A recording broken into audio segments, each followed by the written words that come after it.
Another Mikos-Mikos serye ulit tayo mga kumare. It's cooking time! Ang upo mga kumare. Tulong natin ang bawang. Tapos sibuyas mga kumare.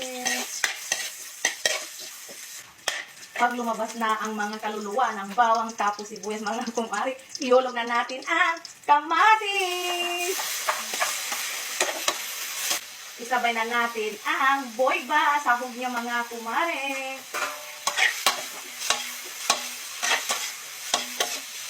Pag nagisa na ang kamatis, tapos yung sahog natin mga kumare, ilagay na natin yung upo. Hukayin mo lang ng hukayin ko mga kumare. Ganyan-ganyan lang. Bigyan natin ng tubig mga kumare. Ilagay na natin yung pampalasa.